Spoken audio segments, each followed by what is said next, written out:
Hello students, my name is Utkarshan, chemistry faculty at Step Up JE and आपको यहाँ मैं समझाता हूँ इनऑर्गेनिक केमिस्ट्री के concepts.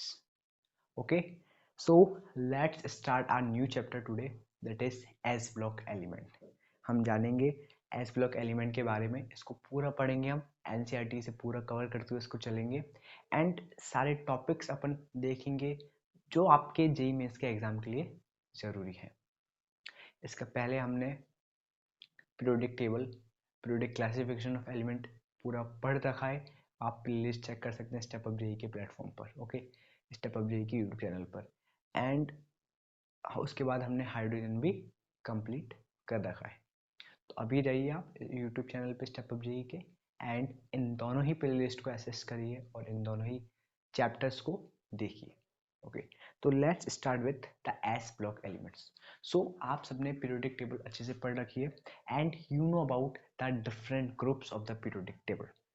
Periodic table are the arrangement of elements according to their properties, according to their physical and chemical properties. बहुत सारे लोगों ने ट्राई किया था पीरियोडिक टेबल को बनाने का. बहुत सारे अटेम्प्ट्स हुए थे जिन अटेम्प्ट से निकलकर एक समरी निकल के आई. उस समरी से हमको एक मॉडर्न पीरियोडिक टेबल मिली थी जो जिसमें कि एलिमेंट्स डिवाइडेड है ग्रुप्स के अंदर, पीरियड्स के अंदर. ओके, तो उन्हीं ग्रुप्स में एस ब्लॉक के एलिमेंट्स आते हैं. उसी पीरियोडिक टेबल को हमने 4 ग्रुप्स में, ब्लॉक्स में डिवाइड कर दिया है. S block, P block, D and F block. Okay, समझते हैं क्यों डिवाइड किया. क्योंकि इनकी प्रॉपर्टीज एक जैसी रिजेंबल कर रही थी. जो एस ब्लॉक एलिमेंट्स है ना, तो कहीं ना कहीं वो रिजेंबल करते हैं एक दूसरे से. पी ब्लॉक से बहुत ज़्यादा ही डिफरेंट है, बट एस ब्लॉक के जो एलिमेंट्स है वो एक दूसरे से प्रॉपर्टीज में रिजेंबलेंस लाएंगे. जितनी ज़्यादा क्लासिफिकेशन करेंगे ना, उतना ज़्यादा हमको पता रहेगा कि ये एलिमेंट हमको कहाँ पे यूज लेना है और ये एलिमेंट हमें कहाँ यूज आ सकता है. That is the thing. Okay, so let's start our chapter, the S block elements.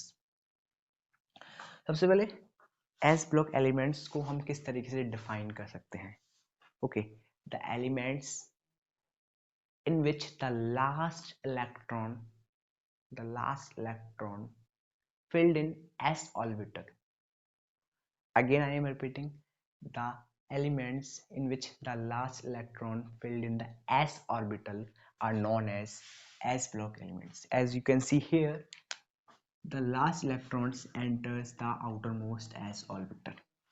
ठीक है, तो कौन कौन से एलिमेंट हमारे S ब्लॉक एलिमेंट में आते हैं. सो ग्रुप 1 के एलिमेंट्स, ग्रुप 2 के elements are come in S block elements, are come in S blocks. These are collectively called S block elements. The elements of group 1, the elements of group 1 and the elements of group 2. कौन कौन से element है. This is periodic table. अगर आपने हमारा देखा होगा तो पीरियोडिक टेबल में आपको पता होगा जो हमारे ग्रुप 1 के एलिमेंट हैं वो है ली ना की रब से फरियाद, lithium, sodium, potassium, rubidium, caesium, francium. Okay, जिसमें फ्रेंशियम हमारा रेडियो एक्टिव एलिमेंट होता है. इन द सेम वे बेटा मांगे कार स्कूटर बाप राजी. ठीक है, beryllium, magnesium, calcium, strontium, okay, barium और लास्ट हमारा radium. These are S block elements. कितने एस ब्लॉक एलिमेंट्स है? As you can count here 1 2 3 4 5 6 7 8 9 10 11 12. They are 12 S block elements. Okay, they are 12 S block elements. Okay, so these are known as alkali metals and alkaline earth metals. Okay, so S block element are, इतना तो आपको समझ में आ गया होगा. जो हमारे S block element है वो मेटल्स होते हैं. ठीक है, मेटल्स होने के साथ साथ उनको हम क्या बोलते हैं, उनको हम बोलते हैं alkali metals and alkaline earth metals. ठीक है भैया, मुझे इतना समझ में आ गया. ठीक है, नाउ अब हम पढ़ेंगे इन्हीं एस ब्लॉक के जो एलिमेंट है इनकी प्रॉपर्टीज पढ़ेंगे. क्या क्या पढ़ेंगे इसके अंदर. इस चैप्टर को पढ़ने का क्या तरीका होगा, तो जो एस ब्लॉक के एलिमेंट्स है, सबसे पहले एस ब्लॉक और भी क्लासिफाइड है दो ग्रुप्स के अंदर, ग्रुप 1 ग्रुप 2, ठीक है। ग्रुप 1 को कहते हैं अल्काली मेटल्स, ग्रुप 2 को कहते हैं अल्कलाइन अर्थ मेटल्स, ठीक है। तो अल्काली मेटल्स के जो एलिमेंट है उनकी प्रॉपर्टीज को अलग पढ़ेंगे, अल्कलाइन अर्थ मेटल को अलग पढ़ेंगे। कैसे? जैसे कि अल्काली मेटल्स है, पहले इनकी प्रॉपर्टीज को पढ़ेंगे, इनकी रिएक्टिविटी को पढ़ेंगे, यूजेस को पढ़ेंगे, फिर इनसे जो इम्पोर्टेंट केमिकल कंपाउंड्स निकल के आते हैं उनको भी पढ़ेंगे, ठीक है। This is about alkali metals. Second thing is about alkaline earth metal, उसके बाद हम पढ़ेंगे एल्कलाइन अर्थ मेटल। तो इस चैप्टर को हम बहुत छोटे में, बहुत ही ज़्यादा कंपाइल में कंप्लीट करने की कोशिश करेंगे ताकि आपका ज़्यादा टाइम वेस्ट ना हो और आपका ओवरव्यू मिल जाए इस चैप्टर का। सो अब हम देखते हैं अल्काली मेटल्स के बारे में। अल्काली मेटल्स के बारे में अब हम पढ़ते हैं, ठीक है। So what are alkali metals? So basically alkali metals are the S block elements, the elements of group 1 of periodic table. Fine, ठीक है। So let's see about alkali metals. सबसे पहले आता है इलेक्ट्रॉनिक कन्फिग्रेशन, ठीक है। So what is the electronic configuration of alkali metal? NS1 is the electronic configuration where N is the outermost orbital. Outermost orbital. Let's see the example of lithium. Lithium का जो electronic configuration हुआ है 1s2 2s1, 1s2 2s1। Lithium के ऊपर हमारे 3 electrons होते हैं, ठीक है, 3 इलेक्ट्रॉन्स होते हैं। वन, अगर हम इलेक्ट्रॉनिक कन्फिग्रेशन का ऑर्डर देखें तो 1s 2s 2p 3s 3p 4s, okay, इस तरीके से होता है। तो 1s2 s ऑर्बिटल में मैक्सिमम 2 इलेक्ट्रॉन आ सकते हैं, तो 1s2, उसके बाद सीधा हम जाएंगे n इक्वल टू 2 पर, और उसके s ऑर्बिटल में हम पे केवल एक इलेक्ट्रॉन बचा है तो उस पर आ जाएगा 2s1, ठीक है। तो इलेक्ट्रॉनिक कन्फिग्रेशन है। ऐसे ही हमारा सोडियम की इलेक्ट्रॉनिक कन्फिग्रेशन हो जाएगी, ठीक है। सोडियम की क्या हो जाएगी? 1s2 2s2 1s2 2s2, ठीक है, 1s2s 2p 2p6 1s2s 2p 1s2s 2p and 3s1. so this is the electronic configuration of sodium, ठीक है। एंड हर एक पीरियड के साथ हमारा n यहाँ पे बढ़ता जाएगा। एक और इम्पोर्टेंट क्वेश्चन है जो आपसे एग्जाम में पूछा जा सकता है, and that is why S block consist of only 2 groups? और इसका सीधा सा आंसर है क्योंकि S ब्लॉक एलिमेंट वो एलिमेंट होते हैं जहां पे लास्ट हमारी सब शेल, लास्ट जो हमारे ऑर्बिटल है, हमारा जो लास्ट इलेक्ट्रॉन है वो S ऑर्बिटल में आए, ठीक है। लास्ट इलेक्ट्रॉन हमारा S ऑर्बिटल में आए वो हमारे S ब्लॉक एलिमेंट, ठीक है। लास्ट इलेक्ट्रॉन अगर s ऑर्बिटल में आ रहा है और s ऑर्बिटल में मैक्सिमम 2 इलेक्ट्रॉन ही आ सकते हैं, that's why the s block has only 2 groups, group 1 group 2। Clear है? आई होप क्लियर है, ठीक है। And then atomic and ionic radii, ठीक है।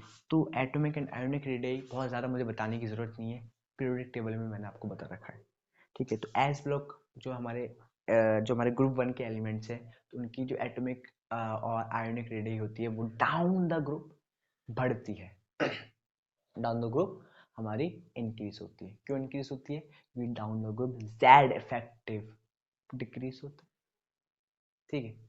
जेड इफेक्टिव डिक्रीज होगा तो जो आउटर मोस्ट इलेक्ट्रॉन का पोल है वो कम होगा, तो नो डाउट हमारा जो रेडियस ऑफ द एटम है वो बढ़ेगा, ठीक है। जैसे कि आप देख भी सकते हैं इसमें atomic radii increase down the group, lithium, sodium, potassium, rubidium, caesium, इस तरफ जाते हुए हमारा ये साइज बढ़ता जा रहा है, ठीक है। Then comes ionization enthalpy. Now what is the ionization enthalpy? The energy required to remove the outermost electron, ठीक है। एक और एस ब्लॉक एलिमेंट की बात कि ये इलेक्ट्रोपॉजिटिव कैरेक्टर शो करते हैं क्योंकि लास्ट ऑर्बिटर में एक ही इलेक्ट्रॉन है, उसके बाद अगर वो इलेक्ट्रॉन निकल जाए तो स्टेबल इलेक्ट्रॉनिक कन्फिग्रेशन अचीव कर लेंगे। कौन नहीं चाहता भाई स्टेबल होना, ठीक है। तो बहुत ही ज़्यादा इलेक्ट्रोपॉजिटिव कैरेक्टर शो करते हैं और छोड़ना चाहते हैं अपने लास्ट इलेक्ट्रॉन को, भाई तू जा यहाँ से, मुझको माफ कर एंड मुझको स्टेबल कर। This is the reason why these metals, alkali metals and alkaline earth metals so electropositive nature. So ionisation enthalpy की मैं बात कर रहा था। तो अब आप बहुत ही ज़्यादा कॉमन सेंस से सोचिए कि जब डाउन द ग्रुप साइज बढ़ रहा है तो आयोनाइजेशन एंथैल्पी क्या होगी? आयोनाइजेशन एंथैल्पी डिक्रीज होगी। भाई साइज ज़्यादा है, जो लास्ट इलेक्ट्रॉन है उसका जो फोर्स है सेंटर पे वो बहुत कम है, बहुत कम उस पर फोर्स लगा सेंटर से, नो डाउट वो बहुत जल्दी निकल जाएगा, बहुत कम एनर्जी देते ही वो इलेक्ट्रॉन हमारा निकल जाएगा। क्लियर है? ठीक है। जेई एग्जाम के लिए बेसिक नॉलेज ही काफ़ी है, कॉन्सेप्ट क्लियर होने चाहिए, सिंपल, इससे ज़्यादा कोई भी कोई भी टिप्स या कोई भी ट्रिक्स नहीं है जेई एग्जाम को फोड़ने के लिए, किसी भी आईआईटी एनआईटी में एडमिशन लेने के लिए। ओके, कोई डिफिकल्ट नहीं है, आपका dedication and some smart work जरूरी है। मत घुस जाओ पूरे दिन किताब में, कोई ज़रूरत भी नहीं है। जब पढ़ो दिमाग लगा के पढ़ो, मज़ा आ जाए। Hydration enthalpy. सो अगर हम हाइड्रेशन एंथैल्पी की बात करें, hydration enthalpy in the sense जब वाटर में हम उसको डालें तो हाइड्रोजन जो हमारे वाटर के आयंस हैं उसको घेर ले, ठीक है, और वो पूरा समझ ना, वो पूरा हमारा वाटर में डिजोल्व हो जाए, तो that energy is hydration enthalpy. तो अगर हम बात करें hydration enthalpy down the group, इसमें डिक्रीज होगी, ठीक है। तो लिथियम की हाइड्रेशन एंथैल्पी सबसे ज़्यादा होगी, ठीक है, और इसीलिए इसीलिए जो लिथियम सॉल्ट्स होते हैं वो मोस्टली हाइड्रेटेड होते हैं, ठीक है। Lithium salts are mostly hydrated, LiCl.2s2, क्योंकि down the group hydration enthalpy decrease हो रही है। देन कम, ठीक है, तो ये हमारे अल्काली मेटल्स की हमने प्रॉपर्टीज देख ली, नॉर्मल जनरल प्रॉपर्टीज देख ली, किसकी? अल्काली मेटल्स की, अल्काली मेटल्स की। देन अब आते हैं हम फिजिकल प्रॉपर्टीज पे। फिजिकल प्रॉपर्टीज कौन कौन सी? लाइक विजिबल में कैसे है, हैंडल कैसा है, टच कैसा है, ठीक है, स्मेल कैसा करते हैं, और भी different physical properties, let's see. Okay, सबसे पहले तो सिल्वरी वाइट सॉफ्ट मेटल्स, ये दिखने में कैसे होते हैं? These are silvery white soft metals. Okay, these are silvery white soft metals. Low density होती है, डाउन द ग्रुप इंक्रीज होती है, बहुत ही हल्के होते हैं। लो डेंसिटी का मीन्स क्या है? फिजिकल रिजेम्बलेंस क्या है? लो डेंसिटी से बहुत ही हल्के होते हैं, down the group density increase होती है, डाउन द ग्रुप ये भारी होते जाते हैं। क्वेश्चन आ सकता है लिथियम और पोटेशियम में कौन सा भारी होगा, हैवियर कौन सा होगा? आंसर होगा potassium. Melting and boiling point are low due to weak metallic bonding. Melting और बॉइलिंग पॉइंट बहुत कम होता है, क्यों होता है?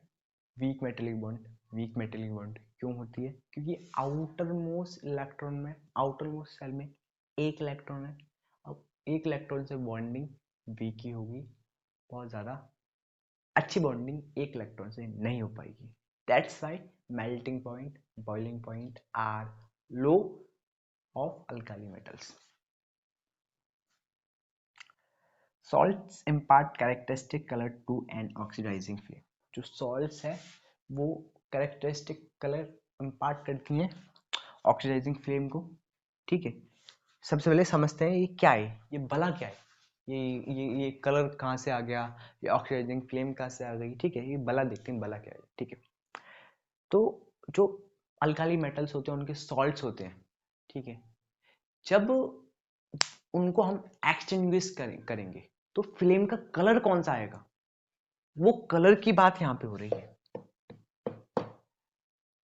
मान लीजिए पोटेशियम का सॉल्ट है हमारे पास सॉलिड फॉर्म में, उसके अंदर हमने आग लगा दी, तो कलर कौन सा आएगा फ्लेम के अंदर?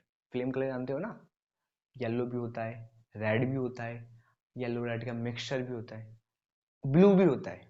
उसी फ्लेम कलर की बात हो रही है। अब वो डिपेंड किस पे करता है? वो डिपेंड इस पे करता है कि जब हम उसको जलाएंगे तो जो इलेक्ट्रॉन होंगे जो इलेक्ट्रॉन होंगे वो हायर एनर्जी लेवल पे जाएंगे। हायर एनर्जी लेवल पे जाएंगे तो वापस भी आएंगे, तो जब वो वापस आते हैं तो फ्लेम, तो वो कलर, तो कलर जो जो भी वापस आएंगे तो एक हमारा लैम्डा होगा, ठीक, वो लैम्डा जिस भी विजिबल रीजन में लाई करेगा वही कलर हमको वो दिखता है, ठीक है। वो लैम्डा विजिबल रीजन में आता है, और जिस भी नैनोमीटर का वो लैम्डा होगा, जितनी भी वेवलेंथ का वो लैम्डा होगा, वही कलर हमको दिखेगा, ठीक है। इसके पीछे का रीजन आप समझ गए। अब देखते हैं कौन सा दिखता है। लिथियम है तो क्रिम्सन रेड दिखेगा, लिथियम है तो क्रिम्सन रेड दिखेगा, सोडियम है तो येलो दिखेगा, पोटेशियम है तो वायलेट दिखेगा, रुबिडियम है तो रेड वायलेट, सीशियम है तो ब्लू, फ्रेंसियम हमारा रेडियो एक्टिव होता है। फ्रेंसियम की बात आ गई है तो इसकी भी अभी बात करते हैं 1 मिनट बाद। पहले इसको आप याद कैसे करेंगे, कर लेना भाई, कुछ भी एनोलॉजी वगैरह बना लेना। लाइक आरबी तो रेड वायलेट, ये तो बन ही गया, potassium violet, crimson and yellow, 4-5 बातें, सीशियम का ब्लू, ठीक है। इसको अपनी तरीके से आप याद कर सकते हैं। मुझ पर भी ऐसा कोई तरीका मुझे ध्यान नहीं आ रहा किस तरीके से याद करते हैं इसको, आप अपनी तरीके से याद कर सकते हैं। मैं फ्रेंसियम की बात कर रहा था, तो फ्रेंसियम की हमने बात ज़्यादा करी नहीं, अभी वो गुस्सा हो जाएगा, क्या फ़ायदा है पीरियोडिक टेबल छोड़ के भाग जाए, ऐसा नहीं होना चाहिए ना, तो बात करेंगे फ्रेंसियम की। फ्रेंसियम तो लास्ट अल्काली मेटल बोल सकते हैं, ठीक है। रेडियो एक्टिव होता है, रेडियो एक्टिव होता है, ठीक है। Radioactive elements are harmful for us, ये तो आप जानते होंगे। रेडियो एक्टिव होता है कौन सा? फ्रेंसियम। अब रेडियो एक्टिव है तो हाफ लाइफ भी होगी, तो इसकी हाफ लाइफ होती है लगभग लगभग 21 मिनट, बहुत कम है। 21 minutes, 21 minute is the half life of friendship. Note कर लेना इसको, क्वेश्चन आ सकता है, ठीक है। तो फ्रेंडशिप की हाफ लाइफ होती है हमारी 21 मिनट्स। तो ये हमने अब तक देख लिया कि इसकी फिजिकल प्रॉपर्टीज क्या है। अब चलते हैं केमिकल प्रॉपर्टीज के ऊपर, ठीक है। केमिकल प्रॉपर्टीज के ऊपर देखो, क्वेश्चन कहीं से भी आ सकता है। कई लोग ऐसे बोलते हैं इससे ही क्वेश्चन आएगा, उससे ही क्वेश्चन आएगा। ओवरव्यू सबका होना चाहिए, ठीक है। फिर प्रीवियस ईयर क्वेश्चन करो, वहां से आपको पता लग जाएगा किससे क्वेश्चन आने, किससे क्वेश्चन नहीं आना है। प्रीवियस ईयर पक्का करना, ठीक है। बहुत ज्यादा ही ना ऐसे नहीं पढ़ते रहो पढ़ते रहो पढ़ते रहो भाई, प्रीवियस ईयर पेपर करोगे ना, ठीक है, तो उससे भी कई चीजें आपको सीखने को मिलेंगी जब आप उसको अच्छे से एनालाइज करोगे, ओवरव्यू करोगे पेपर को, ठीक है। Let's talk about the chemical properties of alkali metals, ठीक है। सो केमिकल प्रॉपर्टीज की हम बात करें अल्काली मेटल्स की, सबसे पहले आएगा हमारा रिएक्टिविटी विथ एयर, ठीक है। तो एयर से कैसे रिएक्ट करते हैं? तो सबसे पहले तो यार विग्रसली रिएक्ट करती हैं एयर से, समझ रहे हो, एयर से विग्रसली रिएक्ट करते हैं हमारे अल्काली मेटल्स, ठीक है। लिथियम बनाता है मोनोऑक्साइड, सोडियम बनाता है पेरोक्साइड, एंड बाकी के बनाते हैं सुपर ऑक्साइड। अब ये मोनोऑक्साइड, पेरोक्साइड और सुपर ऑक्साइड क्या होते हैं, इसको एक बार समझ लेते हैं हम,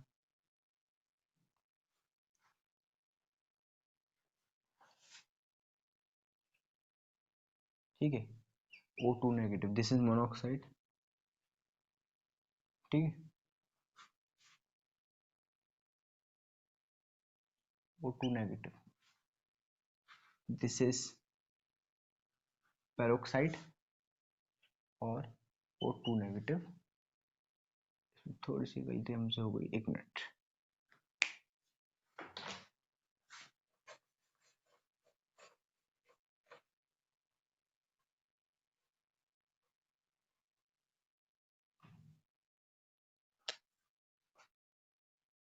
O2 negative, this is monoxide, ठीक है। उसके बाद आएगा हमारा O negative, this is peroxide, ठीक है। फिर उसके बाद आएगा हमारा O2 negative, this is super oxide, ठीक है। अब बात आती है कि हमारा लिथियम के संग बनाते हैं ये मोनोऑक्साइड, सोडियम किसे बनाते हैं, ये हमारे पेरोक्साइड। पोटेशियम किसे बनाते हैं हमारे, ये पोटेशियम या फिर दूसरे अल्काली मेटल्स के बनाते हैं हमारे सुपर ऑक्साइड। ठीक है। Due to high reactivity kept in kerosene, बहुत इंपॉर्टेंट पॉइंट है, आ सकता है क्योंकि बहुत ज़्यादा रिएक्टिव होते हैं, ओपन एयर में इनको रखा ही नहीं जाता है। These alkali metals are kept in kerosene oil. ठीक है, ये हमारे केरोसिन ऑयल में रखे जाते हैं क्योंकि इनकी हाई रिएक्टिविटी होती है और जल्दी ये हमारे आग पकड़ लेते हैं। ठीक है, तो ये कॉन्सेप्ट आपने समझ ही लिया मोनोऑक्साइड का, पेरोक्साइड का और सुपर ऑक्साइड का। पेरोक्साइड तो हम सुने हुए H2O2 हाइड्रोजन पेरोक्साइड होती है, सेम वे में हमारा ये सोडियम पेरोक्साइड है। ठीक है, इतना समझ में आ गया। ठीक है, अब पढ़ते हैं रिएक्टिविटी विद वाटर। तो वाटर, वाटर से रिएक्ट करके डाइऑक्साइड एंड हाइड्रोजन क्रिएट करते हैं। ठीक है, कैसे क्रिएट फॉर्म करते हैं देखते हैं। दिस इज हमारा अल्काली मेटल, H2 से रिएक्ट किया, M पॉजिटिव, OH नेगेटिव और हाइड्रोजन, यहाँ से हाइड्रोजन मिलता है। ये हाइड्रोजन बड़ा काम का होता है। हाइड्रोजन चैप्टर अगर आपने पढ़ा होगा तो आपने देखा होगा कि हमारे जो अल्काली मेटल्स हैं वो फॉर्मेशन ऑफ हाइड्रोजन में, हमने जब एक टॉपिक पढ़ा था, सब टॉपिक पढ़ा था, क्या टॉपिक था वो, था हमारा हाउ टू प्रोड्यूस हाइड्रोजन। ठीक है, how can we form hydrogen. उसके अंदर हमने पढ़ा था कि जो अल्काली मेटल्स हैं वो वाटर से रिएक्ट करके हाइड्रोजन क्रिएट करते हैं। ठीक है ना, काम की चीज। ठीक है, उसके बाद डाई हाइड्रोजन के संग कैसे रिएक्ट करते हैं। ठीक है, तो 673 केल्विन पर ही हमारे डाई हाइड्रोजन रिएक्ट करते हैं और बनाते हैं हाइड्राइड्स। अब हाइड्राइड्स आयोनिक जो हाइड्राइड्स बनाते हैं ये, ठीक है, वो हाइड्राइड्स आयोनिक होती हैं और हाई मेल्टिंग और बॉइलिंग पॉइंट होता है। अल्काली मेटल्स के हाइड्राइड्स सबसे पहले तो आयोनिक होगा, हाई मेल्टिंग होगा पॉइंट, हाई बॉइलिंग पॉइंट होगा। ठीक है, दिस इज द रिएक्शन, इसमें ये हमारा हैलाइड हाइड्राइड बना हुआ है।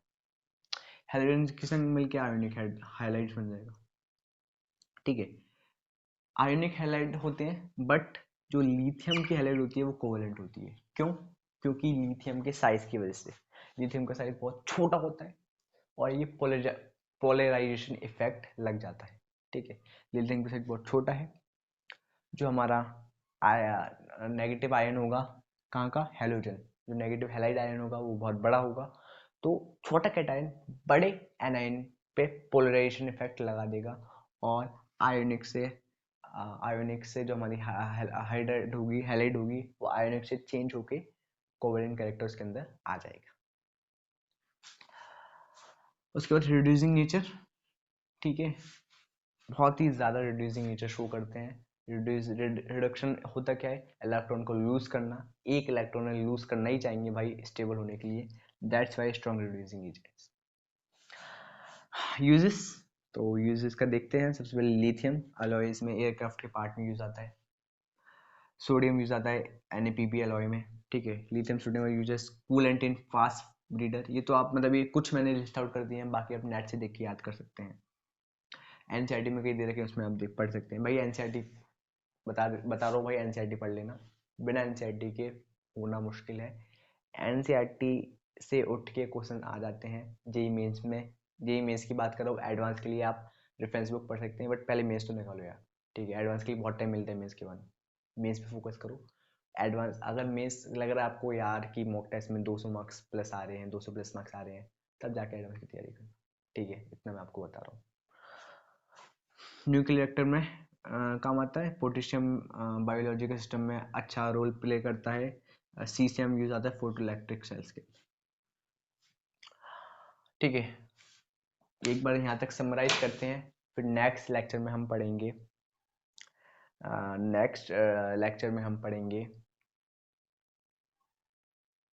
Important compounds of alkali metals. ठीक है, या तो ये पढ़ेंगे या फिर एल्काइन अर्थ मेटल पढ़ेंगे, इन दोनों से एक चीज पढ़ेंगे। ठीक है, so this is all from my side. ठीक है, स्टेप अप जी प्लेटफॉर्म को सब्सक्राइब करिए, this is very beneficial for you, क्योंकि we are we are students of NIT and we are trying hard to give you the valuable content. Okay, मैं नहीं कह रहा हूँ कि आप अन अकेडमी का कंटेंट छोड़ के हमें देखने आए, मैं नहीं कह रहा। ठीक है, अनएकेडमी जो चीज़ समझ में नहीं आ रही है वो एक बार हमारे पास आके ट्राई करिए समझने की, शायद कुछ हेल्प हो जाए। Okay, this is our this is our मतलब हमारा दिल करता है वीडियो बनाने का, हम बनाते हैं एंड कंटेंट आप तक पहुंचाने का हम पहुंचाते हैं। ठीक है, this is our efforts, okay कह सकते हैं इसको। एंड शायद आपके दोस्त की हेल्प हो सकता है ना, इससे आपके दोस्त की हेल्प हो जाए। So you can share this channel with your friends also. Thank you, जय हिंद।